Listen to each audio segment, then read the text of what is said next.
کیا آپ نے کبھی سوچا ہے کہ کچھ جانور بلیک اینڈ وائٹ یعنی سیاہ اور سفید کیوں ہوتے ہیں؟ سائنسدانوں کا خیال ہے کہ مختلف جانوروں کی بلیک اینڈ وائٹ ہونے کی وجہ مختلف ہو سکتی ہے۔ جیسے زیبرا کے لیے یہ کیڑوں سے بچنے کا ایک طریقہ ہو سکتا ہے، ہارس فلائز بیماری کا باعث بن سکتی ہیں، اور تحقیق کے مطابق بلیک اینڈ وائٹ لکیریں ہارس فلائز کو کنفیوز کر سکتی ہیں۔ پانڈا کے لیے ان کا یہ رنگ کیموفلاج کا طریقہ ہو سکتا ہے، کیونکہ ہم نے اکثر پانڈا صرف چڑیا گھروں میں دیکھے ہوتے ہیں، شاید اس لیے ہم اس کے بارے میں نہیں سوچتے۔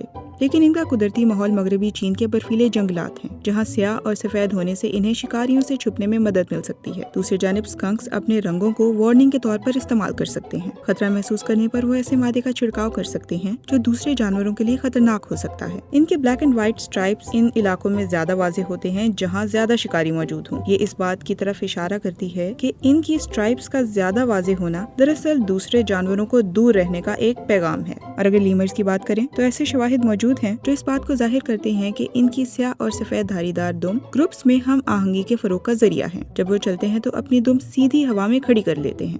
سائنسدانوں کا خیال ہے کہ یہ دوسرے لیمرز کو یہ کہنے کا ایک طریقہ ہو سکتا ہے، میں یہاں ہوں، میرے پیچھے چلو۔